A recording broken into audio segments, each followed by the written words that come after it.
From Hollywood, it's time now for...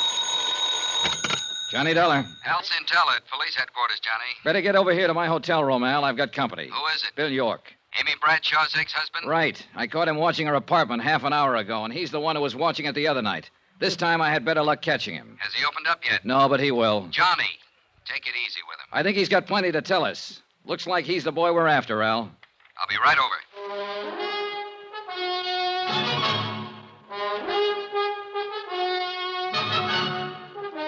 Tonight and every weekday night, Bob Bailey in the transcribed adventures of the man with the action-packed expense account, America's fabulous freelance insurance investigator. Yours truly, Johnny Dollar.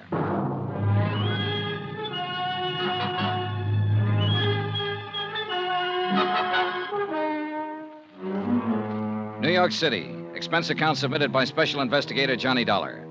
To the Home Office, Northwestern Indemnity Alliance, Hartford, Connecticut.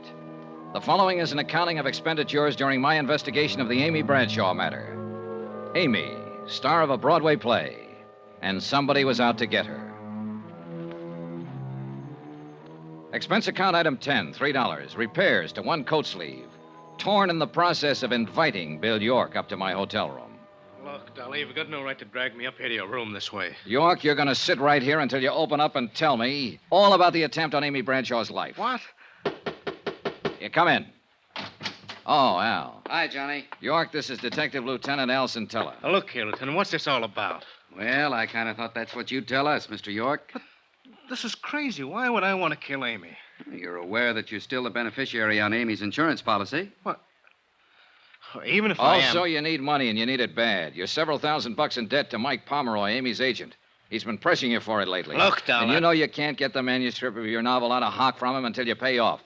You've got 2 strikes against you, York. Motive and opportunity. Opportunity? Sure, but motive? No, Dollar. I've never had any reason to kill Amy. It's true she and I couldn't make it together, but I guess that was more my fault than hers. Go on. You see, Amy's never let anything stand in the way of what she wanted. What she wanted, I didn't. I guess we just lived in 2 different worlds. What do you mean? She's always been a success, and I've always been a failure. You still haven't explained why you lied to me, York. Lied? When I talked to you this morning, you told me you hadn't been near Amy for a long time. But when I caught up with you in front of her apartment tonight, I realized you were the same one who was watching it night before last. How about that, York? You fellas don't believe me much. What do you mean? Sure, once in a while I go stand outside her apartment house, look up at the light on the window, maybe think a little about how things might have been. That's all. Maybe you better come downtown with me, York. We'll check your story further. If you're clean, you got nothing to worry about. All right, Lieutenant. Sergeant, take Mr. York down to the car and wait for me there. Johnny? Who else have you talked to? Oh, everybody close to her. But the one who interests me most is her agent, Mike Pomeroy. He can be a pretty rough customer when he wants to. And he thinks Amy's standing in the way of a career for an actress he's currently interested in. Let's talk about somebody else for a moment. Oh. You, Johnny.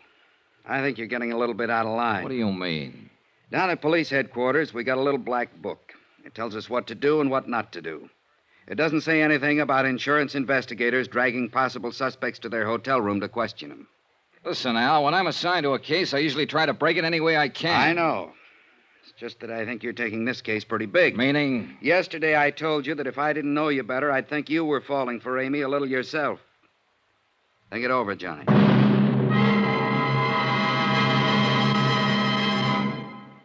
We will continue with the Bradshaw matter in a moment.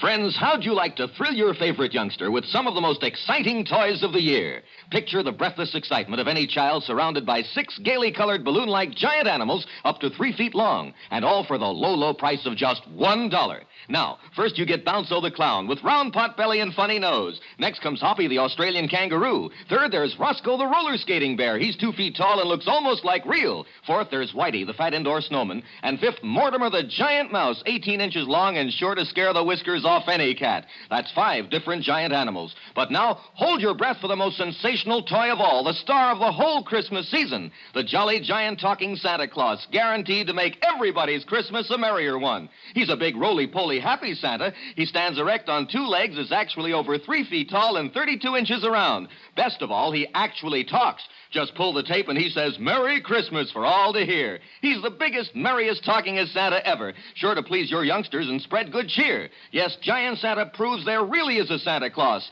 That's a total of 6 giant animals made of brightly colored, preformed, sturdy latex, which the kids can easily inflate. And the cost, just $1, not for each, just $1 for all 6 of these lovable giants who'll turn your home into a circus parade. And here's a surprise. Mail your order today and you'll also receive absolutely free Peter the Rabbit, actually over 2 feet tall with big red ears almost 9 inches long. But you must send now. Rush $1 plus 10 cents for packing and mailing for each set you want to Giant Animals, Box 1907, Grand Central Station, New York City. If not delighted with every one of your 7 giant animals, return them to the Super Animals Company for a full refund, but keep the giant talking Santa as our gift. Order now. Supplies are limited. Rush $1.10 for packing and mailing for each set in cash, check, or money order to Giant Animals, Box 1907, Grand Central Station, New York City. That's $1 plus 10 cents with your name and address.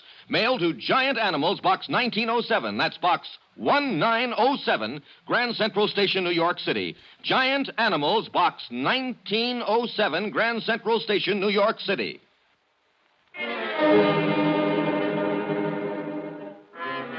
Expense account item 11, $4, drinks.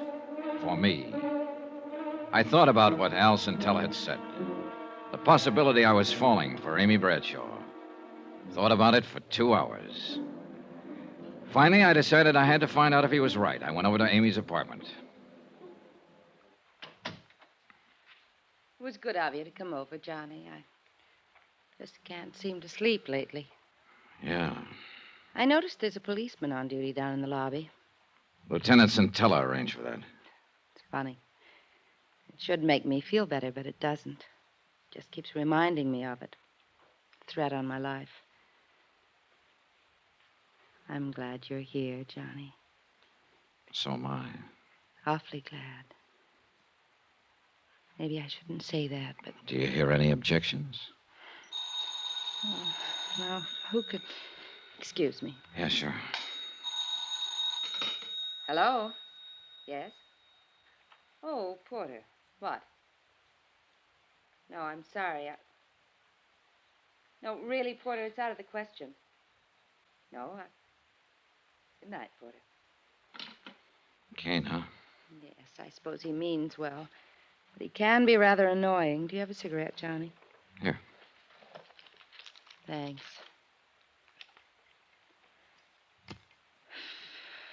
You seem rather quiet tonight. Oh, just thinking, I guess. It's funny. A meeting like this. Yeah. Just a few days ago, I didn't know you at all. And now, And now what? I don't know, Johnny. I don't know.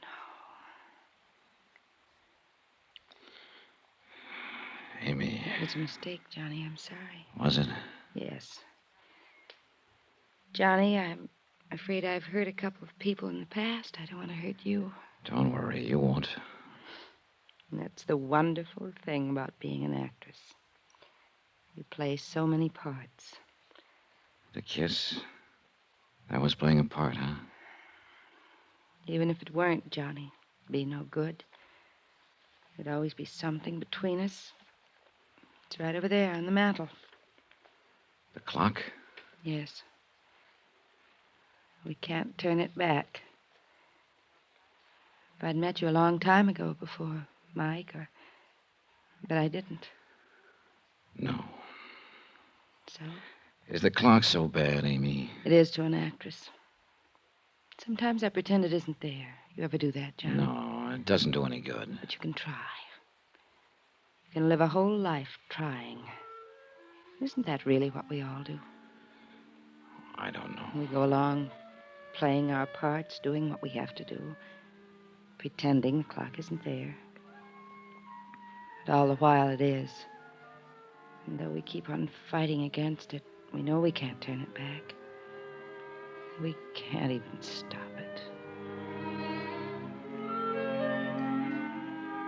One thing I'd accomplished, I guess. I'd decided I wouldn't be seeing Amy anymore after this case was wound up. Winding it up, though, was another question, and I was still as far from home as ever on it. But I couldn't seem to get Porter Kane and his quaint little hobby of collecting things out of my mind. Why, good evening, Mr. Dollar. Hello, Mr. Kane. Come in, come in. Thanks. I know it's late. I'm sorry. Not at all. As a matter of fact, I was hoping I'd see you again. I don't want to keep you. I see your hat and coat. No, I'm not going out. I've just come in. Oh. You said you were hoping you'd see me again? Yes, I enjoyed our other little chat very much. I suppose you came to talk some more about Amy Bradshaw. Matter of fact, Mr. Kane, I came to talk about you. Splendid. And about your hobby. Collecting. A fascinating hobby, Mr. Dollar. You take it pretty seriously, don't you? I've devoted most of my life to it. And I may say that I've succeeded rather brilliantly with it. Each item in my collection is incomparable, without equal. Yeah, one of a kind. And that, of course, is precisely why Amy is necessary to complete the collection. The crowning and final edition. Final? Yes. For your information, Mr. Dollar, when I've acquired Amy, I intend to cease my hobby. Oh. She will complete my collection. Without her, though, it is still incomplete. Mind if I ask you a couple of questions, Mr. Kane? Not at all. You seem to have been pretty successful with your collection. Have you ever run up against an item you wanted but couldn't get? Of course not. That just doesn't happen. Has it ever happened? I can't remember that it ever... Yes. Yes, it did happen once. When? When I was 9 years old. A playmate of mine had a lollipop that I admired greatly. He wouldn't give it to me, and he wouldn't sell it to me. What did you do? I did the only logical thing there was to do. I smashed the lollipop, Mr. Dollar.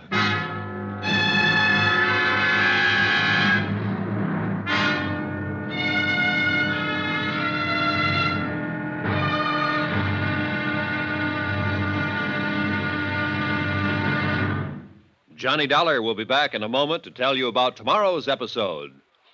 Friends, send for your set of some of the most exciting toys of the year. 6 giant inflatable toys for only $1, some up to 3 feet tall. You get Bounso the happy clown, Hoppy the Australian kangaroo, Roscoe the 2 feet long roller skating bear, Whitey the fat indoor snowman, Mortimer the giant mouse 18 inches long, and last but not least, the great giant talking Santa, a roly-poly giant over 3 feet tall and 32 inches around the belly that actually says Merry Christmas out loud when you pull the tape.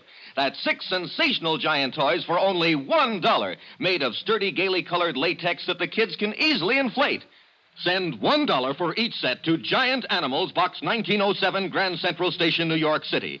And if you order right now, you get Peter the Rabbit over 2 feet tall absolutely free. If not delighted with your giant animals, your money refunded immediately. Order today. You may never hear this offer again. Rush $1 plus 10 cents for packing and mailing in cash, check, or money order to Giant Animals, Box 1907, Grand Central Station, New York City. That's $1 plus 10 cents for each set with your name and address to Giant Animals, Box 1907, Grand Central Station, New York City. Now, here's our star to tell you about tomorrow's episode of the Amy Bradshaw matter. Tomorrow, well, it's the wind-up, and a pretty rough one. Join us, won't you? Yours truly, Johnny Dollar.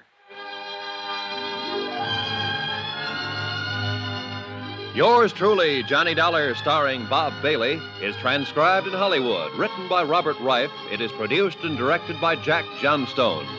Be sure to join us tomorrow night, same time and station, for the next exciting episode of Yours truly, Johnny Dollar. Roy Rowan speaking.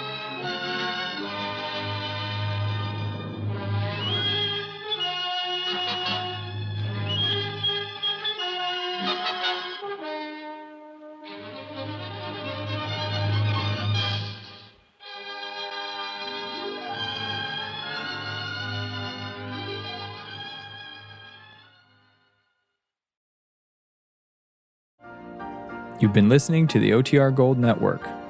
Find more classic radio at otrgold.com.